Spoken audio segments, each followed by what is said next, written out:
qaybta labaad. Si aan u yarayno dhibaatooyinka carruurta waxaa lagama maarmaan noqonaysa inaan ku camal fallo daraasadahan anigoo mahad uga celinaya intii isku dhabar jabisay ee isku dubariday macluumaadkan oo ay ugu weyn tahay jaamacadda Minnesota. waalidka qiimaha lahow, waalidnimadu waa arrin aan sahlanayn. maalmaha qaarkood waa wax wanaagsan, xiiso leh, isla markaana farax ku dheehan yahay. maalmaha qaarna ma sahlana, mana hubtid inaad hawshaada waalidnimo qabsan karto iyo in kale. waalid noqoshadu ma aha wax xun. waalidnimadu waa hawsha ugu muhiimsan ee aad weligaa qaban doonto. waan ognahay in waalidnimadu ahaan karto hawl adag. waxaan kaloo ognahay in carruurtu kugu weyn tahay mar kasta sida aad doonaysana uma dhaqmaan. haddana marka aad barato sida wax loogu sheego, waxaad mooddaa in marka ay weynaadaan ay u baahan yihiin qaab cusub, kaas oo ah mid dhib iyo farxadiba ay ku dheehan yihiin. tarbiyaynta wanaagsan. hagaha waalidku wuxuu ka hadlayaa arrimaha guud ee waalidka la soo gudboonaada marka ilmuhu dhasho ilaa inta uu ka gaarayo bilowga dugsiga hoose. ujeeddadu waa inaan kuu sheegnaa qaababka aad u xallin kartid arrimahaas kula soo gudboonaada innagoo isticmaalayna qaabka tarbiyaynta wanaagsan ee hagidda akhlaaqda ilmaha. buuggan waxaa ka buuxa fikrado aan ognahay run ahaantii inay shaqeeyeen. hal arrin oo aanan marna ku talin doonini waa dhirbaaxada carruurta la dhirbaaxo. waan ognahay waalidka badankiisu ma dhirbaaxaan ilmahooda, balse mararka qaarkood waxaad mooddaa inaan wax kale shaqaynayn. run ahaantii waxaa jira siyaabo kale oo ka wanaagsan oo ilmuhu u baran karo sida wax loo qabto ama uu u muujiyo akhlaaq wanaagsan. adigoo aan dhirbaaxin, waxaa muhiim ah inaad ogaato in uu jiro xiriir u dhexeeya dhirbaaxada iyo caafimaadka ilmahaaga. carruurta aan la dhirbaaxin waxay leeyihiin maskax fiican, isku kalsoonaan, iyo iyagoo aan aad isugu buuqin. caafimaadka wanaagsan waa waxa aan hiigsanayno. waxaa jira macluumaad badan oo aad ka heli karto bulshada iyo degaankaaga, kaana caawin kara sidii aad u noqon lahayd waalid wanaagsan. meelahaas waxaa ugu muhiimsan rugta caafimaadka qoyska. marka aad waalid noqoto, waxaan rajaynaynaa in buuggan ku siiyo fikrado iyo talooyinka aad u baahan tahay si aad u gudato waajibaadkaaga waalidnimo. tarbiyaddu waa barasho. ereyga discipline, tarbiyad, waa erey laatiin ah, macnihiisuna yahay barid. marka aad waalid tahay, waxaad tahay bare, macallin. qaabka aad u tarbiyaynayso ilmuhu wuxuu kaa caawinayaa inay bartaan akhlaaqda wanaagsan. halkan waxaa ku qoran 3 siyaabood oo wax loo tarbiyeeyo. kalgacaylka ilmahaaga. halkani waa meesha u baahan inaad awoodda saarto. carruurtu waxay wax bartaan marka ay og yihiin in la jecel yahay lana caawinayo. halkan waxaa ku qoran fikrado. jeclow ilmahaaga wax kasta oo uu sameeyo. dhegayso ilmahaaga. marka ay fiican yihiin u sheeg. ka rajee ilmahaaga wanaag. hubi in ilmahaagu bed qabaan, muuqaal ahaan ama maskax ahaanba. waxsan u horseed hagaajinta ilmahaaga. carruurtu waxay kaaga baahan yihiin inaad barto sida loo dhaqmo. bar sida loo maamulo dareenkooda. si ay mas'uuliyad u baran karaan, waa in dhaqankooda aad sharci u dejisaa. ilmahaagu wuxuu u baahan yahay inuu ogaado tarbiyaddu waxa ay tahay. tarbiyadduna waa barasho. tarbiyaddu waxay carruurta ka caawisaa inay fahmaan waxa laga sugayo, sida wanaagsan ee loo dhaqmo, iyo waxa ku dhacaya marka ay si xun u dhaqmaan. maxaa dhacaya haddii ay sharciga jebiyaan? halkan waxaa ku qoran fikrado. ka caawi ilmahaaga sida loo xalliyo khilaafaadka. tus sida wax loo sameeyo. ka daa wixii aysan qaban karin. bar sida la isu dejiyo. u diyaari arrimaha adag. dheh haah marka aad awooddo iyo maya markii loo baahdo. fursad u sii inay saxaan wixii ay khaldaan. sixitaanka akhlaaqda ilmahaaga. marka ilmahaagu si xun u dhaqmo, ugu jawaab qaab ka caawin kara sida wanaagsan ee loo dhaqmo. hadda kadib, halkan waxaa ku qoran fikrado. adigoo aan dilin, tus ciqaabta wixii khaldan ee ay sameeyeen. ka jooji wax loo oggolaa. ciqaab ahaan u sheeg in wax horay loogu oggolaa aan hadda kadib loo oggolayn. haddii ay wax jebiyaan, u sheeg inay sameeyaan ama ay bixiyaan oo magdhabaan. isticmaal waqti xadidan. muxuu yahay macnaha ciqaab? ciqaab waa waxa ka soo baxa marka qofku qalad sameeyo. marka carruurtu si xun u dhaqmaan, waalidku waa inay jawaab ka bixiyaan. jawaabtaas waa in ilmuhu ka bartaa waxa laga rajaynayo hadda kadib. haddii ilmuhu derbiga guriga qalin ama midab ku halleeyo, bar in laga sugayo inuu nadiifiyo derbiga. haddii ilmuhu bushkuleetiga ama baaskiiladda bannaanka uga soo tago, hal maalin u diid inuu bushkuleetiga ama baaskiiladda isticmaalo. koritaanka iyo tarbiyadda. ilmuhu waxay dhashaan iyagoo diyaar u ah in wax la baro ayna koraan. ilmuhu waxay wax ku bartaan dareemid. badanaa wax kasta oo ka agdhow afka ayay la aadaan. Ilmuhu waxay hadalka ku bartaan dhegaysasho iyo iyagoo u jawaab celiya dadka gacanta ku haya. Ilmuhu waa ooyaan marka ay doonayaan inay kuu sheegaan wax dhibaya. Ilmuhu waxay u baahan yihiin in la jeclaado, ay bad qabaan, ammaan qabaan. Sidee baan ku ogaan karaa marka aan ilmaha anshaxa bari karo? Mar kasta jeclow ilmahaaga, xusuusnow jeclaanta ilmuhu ma halayn karto akhlaaqdiisa. weligaa ilmaha ha dhirbaaxin ama ha ruxin. Ka dhaqaaji meesha haddii ilmuhu uu sameeyey wax aan loogu talagelin inuu sameeyo. Waxyaalaha khatarta ah gee meel aan ilmuhu gaari karin. Haddii ilmahaagu rabo wax aan loo ogolayn, ugu beddel wax loo ogol yahay. Isku day inaad jadwal joogto ah samaysato maalintii. Markii aad daasho ama arrimuhu kugu adkaadaan, isku day inaad biririf ama bireeg qaadato. Arrimaha guud ee waalidka ilmaha yar, dhalasho ilaa 9 bilood. Kalsooni helidda waalidka. Waqti ayay qaadanaysaa intaadan sahlanaan dareemin adiga iyo ilmahaagu. Waad isbaranaysaan. Ilmuhu waa kala duwan yihiin. Waqti ayay qaadataa in waalidku ogaado baahida ilmaha, wax cunidiisa, hurdadiisa iyo inta uu u baahan yahay in la hayo. Ka dhig maalmahaaga sida ugu sahlan. Isku day inaad si joogto ah ula hadasho saaxiib, qof qoyskaaga ka mid ah ama qof weyn oo danaynaya. Haddii aad dareento in niyadaadu aad u hooseyso, la xiriir dhakhtarkaaga ama ciddii aad isleedahay way ku caawin kartaa. Waa maxay kalgacal? Kalgacayl waa dareenka waalidka iyo carruurtiisu isu hayaan. Badanaa carruurta kalgacal qoto dheer ayay leeyihiin waalidkood iyo dadka kale ee muhiimka u ah, kuna xeeran waxay koraan iyagoo kalsooni iyo jacayl u qaba. Marka ilmuhu ooyaan. Oohintu waa hab ilmuhu kula hadlaan. Ilmuhu wuxuu ooyaa marka uu gaajaysan yahay, uu keli noqdo, doonayana inaad kor u qaaddo, uu doonayo in marada looga geliyo kaadida ama saxarada, daybarka iyo wixii la mid laga bedelo. Dareen fiican oo waalidnimo ayaan lahaa markii aan ilmahayga hadda dhashay isbitaalka kula jiray, balse markii aan guriga imid, kalsoonidii ayaa iga luntay. Mararka qaarkood waxaad moodaa wax kaliya ee ilmuhu sameeyo inay tahay oohin. Waxaan ka baqayaa haddaan mar kasta oo ay ilmuhu ooyaan kor u qaado inay ku tagaan ama qabatimaan. Mararka qaarkood markii ilmuhu aysan caadi dareemayn, daybarku qabto oo uu xanuun kulul yahay ama qabow yahay, ilmahaaga ma halayn kartid. Ilmuhu badanaa wax ayuu u ooyayaa marka kor loo qaado, isla markaana kor loo hayo.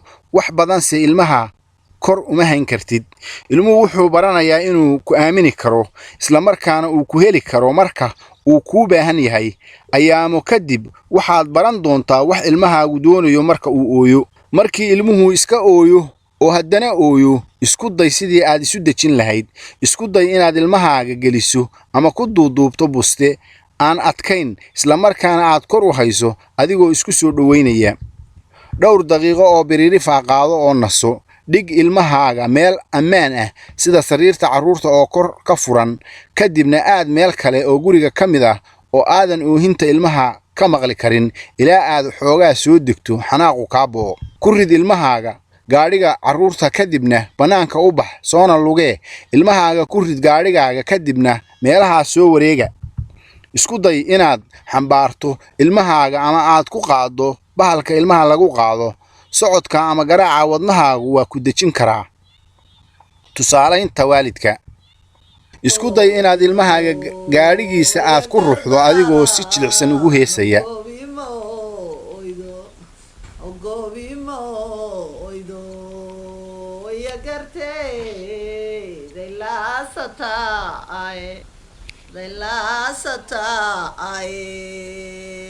ويا حيوة حيوة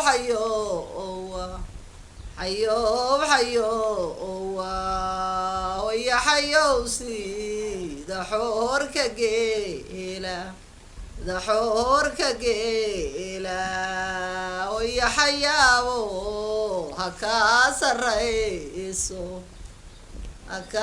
الرئيس ويا سيدي رمالو أركا wax saaxiib badanaa marka aad ogaato wax dhibka keenaya iyo waxa xalku yahay, oohintu waa istaagaysaa. Inkastoo ay ku hayso inaad ilmaha aad ruuxdo ama aad dhirbaaxdo, waa arrin aan marnaba la aqbali karin. ruxitaanka ama dharbaaxada dhibaato weyn ayay u keeni kartaa ilmahaaga xataa dhimasho ayay keeni kartaa waa maxay calool xanuunku maxaanse ku sameeyaa lama yaqaano waxa sababa calool xanuunku badanaa wuxuu bilowdaa marka ay ilmuhu 3 usbuuc jiraan oo wuxuuna socon karaa ilaa ay 3 bilood gaaraan ilmahoo dhammi waa ka koraan calool xanuunka ilmaha qaba calool xanuunka kor ayay u ooyaan maalin kasta isku waqti ayay ooyaan markii ilmahaagu sidaan u ooyaan isku day inaadan kululaan isku day wax ilmahaaga dejin kara break ama biriirif qaado wac saaxiibka la xiriir dhakhtarka ilmahaaga ama cid kale oo ku caawin karta waxa jira marar ilmuhu aad u ooyo markii uu ilmuhu aad waqti dheer u ooyo waxay iga dhigtaa qof xanaaqsan isla markaana isku buuqsan ilmuhu marna habeenkii oo dhan ma seexdaan ilmaha hadda dhasha inta badan ilmaha hadda dhasha habeenkii oo dhan ma hurdaan ilmuhu inuu wax cuno in la hayo ama laga bedelo waxa uu ku dhex jiro kaadi iyo wixii la mid ah ayuu u baahan yahay la qaado waqti degan ilmaha hadda dhashay ilmahaagu ma doonayaan inay nolosha kugu adkeeyaan ilmaha 3 bilood jirka ah caloosha ilmahaagu waa kortay marka ilmuhu uma baahna inay wax cunaan badanaa habeenkii arrintu si kastaba ha ahaatee badanaa carruurta 3 bilood jirta waxay weli u baahan yihiin in ugu yaraan hal mar wax la siiyo si aad u caawiso in ilmuhu habeenkii oo dhan seexdaan hubi in ilmuhu ay intii ku filan maalintii cunaan isku day inaad cunto fiican siiso intaadan habeenkii seexin aad ha isugu mashquulin inta la hurdo habeenkii cunto sii ilmahaaga kana bedel marada loo xidho dhaybarka haddii ay aad u qoyan tahay haddii aan ilmaha mushaari boorash siiyo habeenkii si fiican ma u seexanayaa maya ilmaha badankoodu ma qaadan karaan mushaari boorash ilaa ay ugu yaraan 4 ilaa 6 bilood gaaraan haddii aad ilmaha mushaari siiso hadda calooshiisu ma qaadan karto waana dhaafaysaa inuu seexdana ka caawin mayso qof kasta wuxuu i weydiiyaa in ilmuhu habeenkii oo dhan seexdo waxaan is iraadaa waxba khaldan markii aan idhaahdo maya hurdo ku celinta ilmaha dhabarka u seexi si aad u yarayso qatarta dhimashada ilmaha ee degdega ah hubi inaad ilmaha ku seexisay joodari siman isla markaana le'eg sariirta ilmaha ka bixi waxyaalaha carruurta lagu cayaarsiiyo ee ku dhex jira isticmaal marada ilmaha la dhex geliyo intii aad isticmaali lahayd buste haddaad buste isticmaasho ilmaha cagihiisa soo mari dhinaca lugta sariirta buste khafiif ah huwi ilmaha adigoo ku simaya ilaa xabadkiisa darafyada bustahana hoos geli joodariga ilmaha ku seexin joodariga biyuhu ku jiraan kursi sariireedka barkinta ama waxyaalo kale oo jilicsan ee lagu seexdo 6 bilood jir ilmaha qaar baa habeenkii oo dhan seexda markay jiraan 6 bilood badanaa ilmuhu waa ku kiciyaan si aad u hayso ilmaha qaar waxay u baahan yihiin inay wax cunaan hel wax ilmaha ka caawiya inuu iskiis hurdada dib ugu laabto waxyaalahan soo socda mid ka mid ah ayaad isku dayi kartaa garab istaag sariirta ilmaha oo dareensiin inaad la joogto inaad kor u qaado qasab maaha si tartiib ah u salaax la hadal ilmahaaga codkaaga ayaa u sheegaya in wax kasta caadi yihiin ayna tahay inuu seexdo tusaalaynta waalidka ilmaha qaab uu ku seexdo u samee qaabkaasi wuxuu noqon karaa inaad u qubayso aad sheeko u akhrido aad nalka ka gaabiso aad sariirta ku ruxdo ama u heesto waydoho kuwaalay hoyo maxaa ku wareerinaya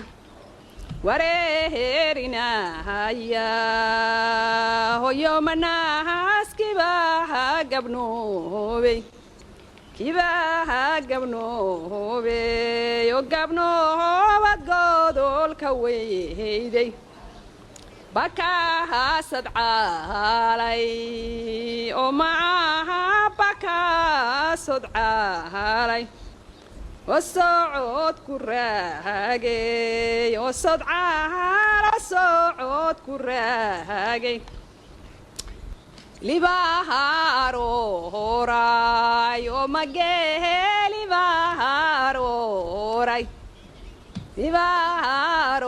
libahaaroray war haddahaad gajootay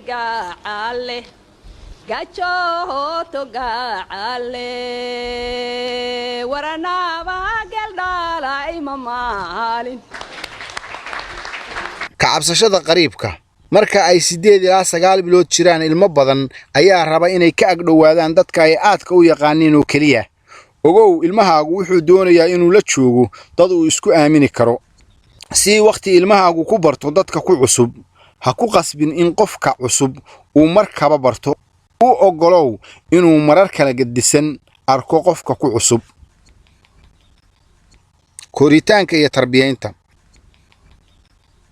ilmaha waaweyn waxay noqdaan kuwa madax bannaan isla markaana barta adduunka ay ku nool yihiin waxay isku dayaan inay wax ogaadaan ordaan fuulaan ama wax taabtaan waxaa laga yaabaa inay xanaaqaan mararka aad wax ka celiso ilmuhu waa yaqaanaan waxa ay doonayaan wayna kuu sheegaan aad ayay uga xumaadaan marka aad fahmi weydo waxa ay kuu sheegayaan ilmuhu waxay markaa fiirshaan waxa dadku samaynayo kadibna way isku dayaan waxay sameeyaan waxa ay kugu arkaan reerka intiisa kale sameeyaan waxay ku daydaan waxyaalaha ay ku arkaan telefishinka ama filimada ilmaha da'daahi wax way gartaan balse waxay kaaga baahan yihiin inaad caawiso marka ay wax garan waayaan oo aad ka ilaaliso waxyaalaha khatarta ah sidee ayaan cunugayga u edbin karaa aad u jeclow cunugaaga u sheeg ilmahaaga in aad ku qanacsan tahay marka uu muujiyo anshax wanaagsan ilmaha roon 9 bilood ilaa 2 sano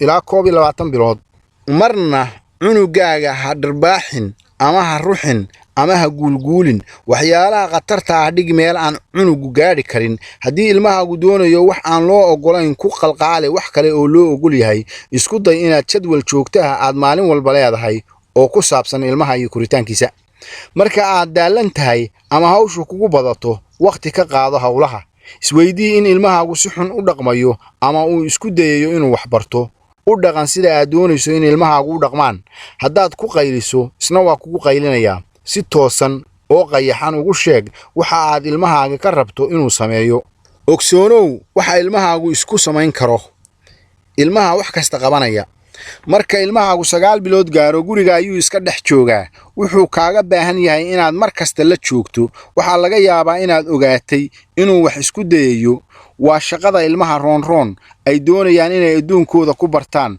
waa sida ilmuhu wax ku bartaan hadda ilmahaagu waa socdaa wax kastana gacanta ayuu la gelayaa sidee baan u baraa inaysan wax taaban siyaabaha aad gurigaaga ammaan uga dhigi karto ilmahaaga waxaa ka mid ah waxyaalaha jabi kara ama aan ammaanka ahayn ka dheeree meelaha ilmahaagu gaadho dabool meelaha korontada godadkeeda ama fiilooyinka la geliyo ka xidh ilmaha armaajooyinka iyo khaanadaha jidgooyo uga samee ilmaha jaranjarada iyo albaabada aan ammaanka ahayn marka aad ilmaha wax aan ammaan ahayn aad ka qaado ilmuhu waa kaa xumaanayaa isku day inaad siiso boombale ammaan ah oo ay ku iloobaan kii hore maxaa ilmaha laga celinayaa waa inaad hubisaa in meel kasta oo cunugaagu uu aado ay ammaan tahay ilmuhu waxay isku dayaan inay wax kasta ogaadaan waxa ay arkaan waa taabanayaan cunayaan ridayaan halaynayaan ama tijaabinayaan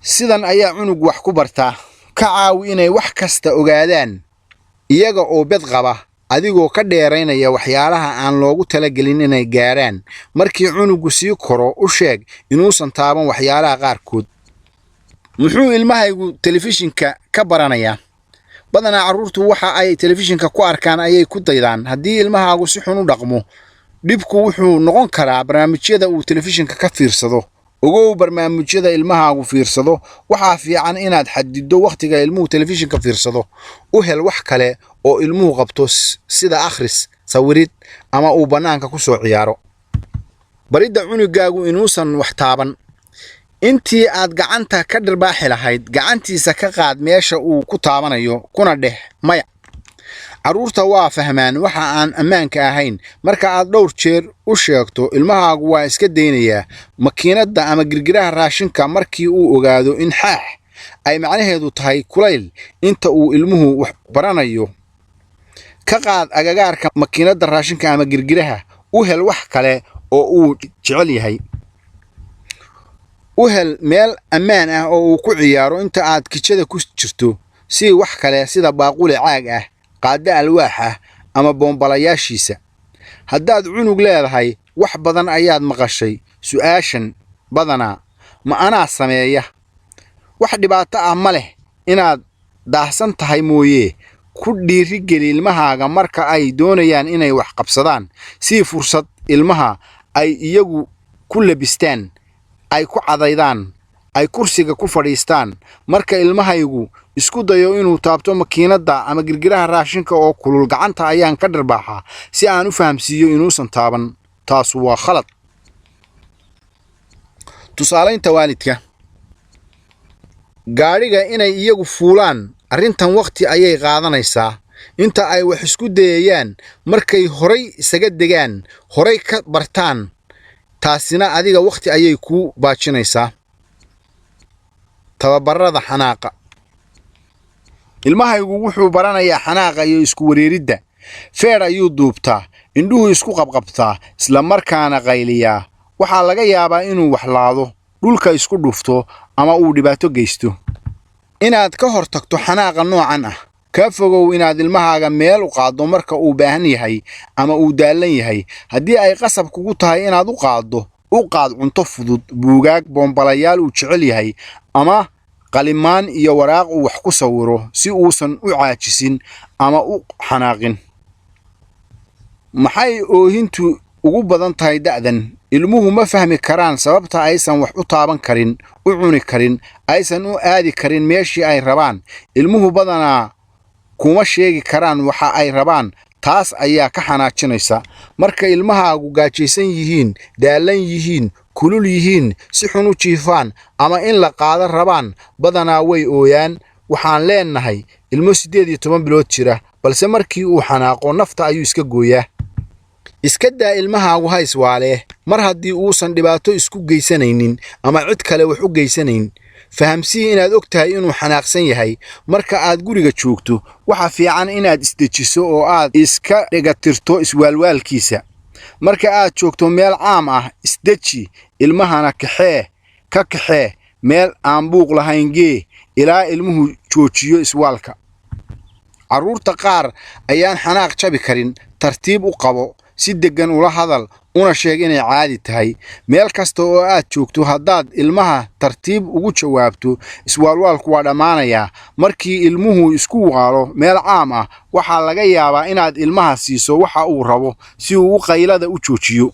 markii waalidku saas yeelaan, carruurtu waxay baranayaan in haddii ay iswaalaan inay helayaan waxa ay rabaan. ha u oggolaan in ilmahaagu qaylo wax ku helo, haddii kale waxaa dhici doona qaylooyin badan aakhirka. isku day inaad mashquuliso. sida ugu wanaagsan ee loo hago ilmaha rabitaankooda waa adigoo meel kale ku mashquuliya. haddii ilmahaagu rabo wax aan loo oggolayn, si wax kale oo uu ku ciyaari karo. haddii ilmuhu aado dhinaca jaranjarada, kor u soo qaad, isla markaana gee qol kale oo ammaan ah. muxuu u rabaa inuu isagu taliyo? marka ilmahaagu 2 sano gaaraan, waxay bilaabaan inay iskood wax u sameeyaan. fikradahan ayaa kaa caawin karta in ilmuhu khibraddiisa cusub isticmaalo, isla markaana kuu sahlo hawl maalmeedkaaga. si fursad uu ku doorto waxa uu rabo markii aad awooddo. weydii, ma waxaad rabtaa inaad gaadhiga adeega aad fuusho maanta, mise waxaad rabtaa inaad lugayso? ha beddelin xeerarkaaga. ilmuhu wuxuu baranayaa waxa laga sugayo. tusaale ahaan, waa inuu ku fadhiistaa kursigiisa gaadhiga, ma aha wax uu dooran karo. u oggolow inuu ilmuhu fuulo kursigiisa gaadhiga. haddii uusan awoodin, weydii inuu caawimaad u baahan yahay. u oggolow wakhti saa'id ah oo ilmuhu wax isugu dayo, isagoo aan buuq kugu dhalinayn. isqabqabsigana ka fogow. ha ka rajayn cunugaagu inuu amarka qaato. jahawareer ayay adiga iyo ilmahaba ku ridaysaa haddii aad mar kasta ilmaha maya ku tiraahdo. isku day inaad mararka qaarkood haa tiraahdo. haddii aan ilmuhu wax kaa maqlayn, isku day inaad ka fogaato meelaha aad isaga dhacdaan. xusuusnow inaad ilmaha ku ammaanto markii uu waxsan sameeyo. cunugaygu wuxuu u qabaa inuu yahay boqor isagoo 2 sano jira. waxa aan u sheego ma yeelo. ma oggola inuu saarnaado gaadhiga dukaamada looga adeegto. waa ila dagaalaa marka aan kursigiisa gaadhiga ku rido. mar kastana wuxuu yidhaahdaa maya. qaniinyada. waa iska caado in ilmuhu wax qaniinaan, wax laadaan ayna qaniinaan ilmaha kale ilmuhu waa xanaaqaan ama cadhoodaan ma yaqaanin erayo ay ugu sheegaan ilmaha kale inay xanaaqsan yihiin mararka qaarkood marka ilmaha ilkuhu u soo baxayaan waa jecel yihiin inay wax qaniinaan fikraddan ayaa kaa caawinaysa si aad uga hortagto qaniinyada u tooghay waxyaalaha ilmaha ka xanaajinaya beddel waxa ilmahaagu samaynayo intaysan xanaaqin oo aysan wax qaniinin ilmuhu waa xanaaqaan marka ay baahan yihiin ama daalan yihiin haddii tani dhacdo isku day inaad beddesho jadwalka ilmaha ama ka fogee ilmaha kale xilliyadan kala hadal fikraddan dadka kale ee xanaaneeya ilmahaaga haddii ilmahaagu wax qaniino si cad ugu sheeg inuusan wax qaniinin marnaba ilmaha ha qaniinin hadduu ku qaniino haddaad qaniinto ma baranayo inuusan wax qaniinin qaniinyadu waa ka sii daraysaa markii ilmuhu wax qaniino ka wad carruurta kale waa inaad u garowdaa ilmaha la qaniinay taasi waxay ilmaha wax qaniinay tusaysaa inuu qaldan yahay waxayna carruurta kale fahamsiinaysaa in qaniinyadu waxanuujiso waxa aan sameeyo ma garanayo maalin dhoweyd cunugayga mid kale ayuu qaniinay tababarka musqusha waad ku dhiiri gelin kartaa tababarka musqusha balse ha ku degdegin badanaa waalidku waxay rabaan inay ilmaha baraan isticmaalka musqusha intaan ilmuhu diyaar u noqon ilmahaagu waxaa laga yaabaa inuu diyaar u yahay tababarka musqusha marka uu kuu sheego in maradu ka qoyan tahay ama marada kaadidu halowdo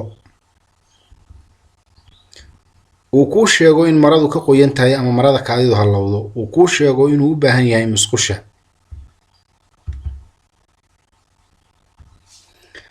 carruurtu badanaa ma gartaan inay u baahan yihiin musqusha ilaa ay 3 sano gaaraan 2 sano iyo 2 sano jir waa bilaabi karaa tababarka musqusha balse waxaa laga yaabaa inuusan si fiican u tababaran ilaa uu gaadho 3.5 sano ama ka weyn marna ha ku ciqaabin ama ha ku ceebayn hadduu marada loo xidhay uu qooyo halleeyo ama surwaalka iska halleeyo carruurta marka ay ilaa 2 sano jiraan waxay baran karaan isticmaalka musqusha markii ay 3 sano iyo badh gaadhaanna dhammaantood ma wada aha ee carruurtu iskuma kaadiyaan marka ay soo jeedaan markii ay 5 sano gaaraan dhammaantoodse ma wada aha iskumana kaadiyaan markii ay in yar seexdaan ama habeenkii oo dhan wixii faahfaahin ku saabsan tababarka isticmaalka musqusha kala xiriir dhakhtarka ilmahaaga ama ciddii kale ee kaa caawin karta waxay ila tahay inaan ku dadaalo sidii aan ilmaha u bari lahayn isticmaalka musqusha wax wada qaybsigu ma aha wax 2 sano jirku fahmo ilmahaagu ma garan doono wax wada qaybsiga ilaa uu 3 ama 4 sano gaaro si kasta oo aad 2 sano jir ugu daydo inuu wax qaybsi ogolaado aad ayuu u diidayaa waxaadse yeeli kartaa ammaan ilmahaaga marka uu wax qaybsi sameeyo tus sida wax loo qaybsado adigoo wax aad haysato wax ka siinaya markii carruurtu ay wada cayaarayaan hubi in boonbalayaasha iyo agabka kale ay ku cayaarayaan ku filan yahay cunugaagu wuxuu baranayaa in wax wada qaybsigu fiican yahay hal waalid dooranaya waa dhibaato marka ilmahaaga adiga keliya aad kabaha ka bixin karto cunto siin karto ama aad seexin karto carruur badan ayaa soo marta arrintan doorna bida hal waalid isku day inaadan arrintan wax weyn ka dhigin haddii aadan la joogin ilmahaagu waa baran doonaa in dad kale caawiyaan arrintan waxba yaysan ku dhibin mar uun ayaa ilmahaagu waxa uu u baahan yahay uu ula tegi doonaa dadka kale waan ku daalay sidaan isugu dayay in 2 sano jirkaygu wax qaybsiga ogolaado ilmahaygu wuxuu jecel yahay hal waalid aniga mooyee in cid kale caawiso maba ogola wax wasakhayn ilmuhu waxay u baahan yihiin fiiro joogto ah ilmuhu waxay rabaan inay wax taabtaan afka geliyaan arkaan ayna ogaadaan wax kasta sidan ayay ilmuhu ku bartaan adduunka ku xeeran ilmuhu waxuma halleeyaan si ay kaaga xanaajiyaan waxay wax u halleeyaan iyagoo isku dayaya inay wax bartaan isku day inaad carruurta ka dheerayso waxa ay wax ku hallayn karaan gee ilmaha meel ammaan ah oo ay wax ku baran karaan ha iska indha tirin waxa ilmahaagu halleeyay tani waa fursad qaali ah oo aad ilmaha ku bari karto inay nadiifiyaan wixii ay halleeyeen ilmuhu ha ku caawiyaan marka aad nadiifinayso wixii ay halleeyeen la socoshada meesha cunugaagu joogo. Markasta waa muhiim inaad ogaato meesha cunugaagu joogo iyo waxa uu samaynayo. Cunuga hawshiisu waa inuu ogaado wax kasta. Taasi waxay noqon kartaa inuu wax haleeyo ama in wax ku dhacaan. Hawshaadu waa inaad hubisaa inuu bed qabo. Fiiro joogta u lahow cunugaaga wixii aadan rabin inuusan taaban ka dheere. Maalin dhaweyd cunugayga 2 sano iyo badh jirka ah ayaa shukulaato dareere ah ku haleeyay ruugga guriga oo dhan. Aad ayaan u xanaaqay. Waxaan sameeyana waan garan waayay. Aan fadhiisanayn.